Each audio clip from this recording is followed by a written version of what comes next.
Olá, seja bem-vindo ao programa Essência. Aqui as suas perguntas serão respondidas. E eu quero já te convidar para que você clique naquele primeiro link que tem ali na descrição do vídeo, para que você assista a este sermão completo. E aqui você percebe que nós estamos aqui de azul. Olha, esse azul não é por acaso. Esse azul é porque hoje, aqui na Igreja Adventista do Sétimo Dia do JuVV, nós estamos, por meio ali do Ministério Adventista das Possibilidades, teremos uma palestra sobre autismo com uma psicóloga e desde cedo nós estamos falando sobre pessoas neurodivergentes. Então, seja bem-vindo, você também. Pastor, aqui nós estamos, de azul, mas eu quero apresentar primeiro pastor Lelis, pastor aqui da Igreja Adventista do Sétimo Dia do JuVV. Nós temos aqui o Jefferson e a Ana também, eles fazem parte do coral jovem aqui do JuVV também. Sejam bem-vindos. Obrigado. Pastor, hoje nós falamos ali, ou nós escutamos, o pastor pregando, ele falando sobre Balaão. E nós temos algumas perguntas que envolvem maldição, bênção. Está pronto para responder essa pergunta? Não sei. Essas perguntas? Não. Vamos lá. Vamos lá.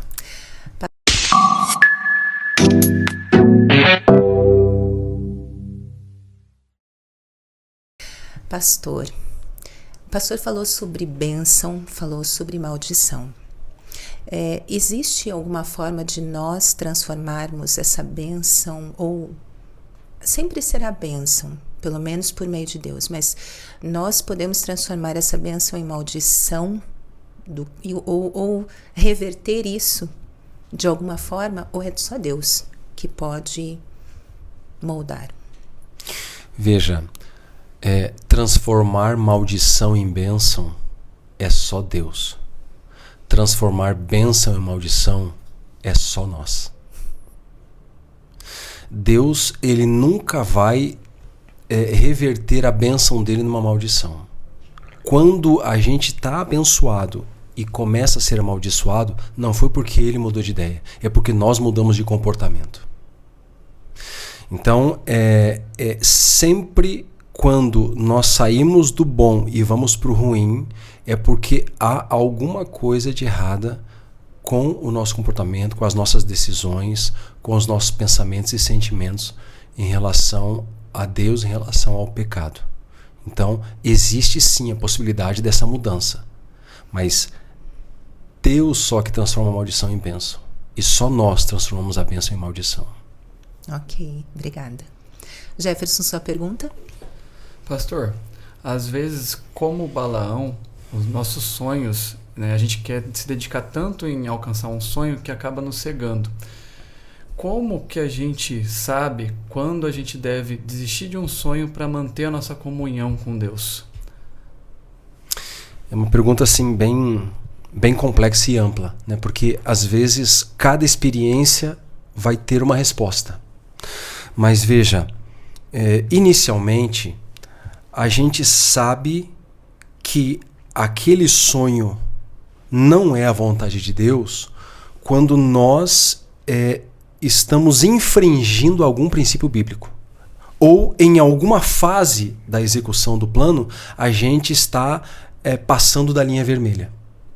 Então, no momento que a gente faz alguma coisa que arranha a nossa vida espiritual, que arranha um princípio bíblico, que ignora alguma ordem bíblica de Deus, a gente sabe que aquele ali não é um plano de Deus. Então, no caso de Balaão, Balaão foi advertido. Deus disse para ele: ninguém pode transformar alguém abençoado em amaldiçoado. Então, e ele foi mesmo assim, e se deu mal, ele acabou morrendo na batalha por causa disso, porque ele desobedeceu uma ordem clara de Deus. Então, no momento que, de uma forma geral, naturalmente, cada caso pode ser um assunto bem distinto do outro, mas a gente sabe que não é plano de Deus quando o plano exige um descumprimento dos princípios bíblicos. Perfeito. Ana? Quando Deus, pastor, permite que Balaão vá, existe ali um fator, né, uma permissão de Deus, uma condição de permissão. Minha pergunta é, como que a gente pode entender sobre a diferença entre a vontade permissiva de Deus e a vontade perfeita de Deus na nossa vida ou em algum determinado aspecto da nossa vida? Tá. A vontade permissiva de Deus é quando Deus simplesmente deixa acontecer, né? Eu acho que é isso que você está querendo colocar, né? E a vontade ativa de Deus é quando ele determina alguma coisa. Veja, Deus nunca vai determinar alguma coisa para alguém que tem que passar pelo pecado. Então, quando alguém passou pelo pecado, o descumprimento de alguma norma bíblica, da palavra de Deus, sempre vai ser a permissão de Deus, por causa da insistência da pessoa. Então Deus não vai planejar aquilo. Deus não vai determinar. Assim, ó, eu quero ensinar uma lição para você, mas então eu vou planejar o seguinte. Eu vou planejar que você cometa um pecado e depois eu dou um jeito aqui na frente. Não, Deus não planeja assim. Quando há um pecado na história é porque a pessoa obstinada quis aquilo. Então Deus só deixou. Para daí então a pessoa aprender a lição. Entendi, obrigada. Pastor Lelis, qual a essência do sermão? A essência do sermão é que enquanto nós estivermos dentro, no acampamento, dentro da igreja, dentro dos princípios, dentro da orientação de Deus, apesar das nossas falhas, apesar das nossas lutas e decepções, nós estamos protegidos.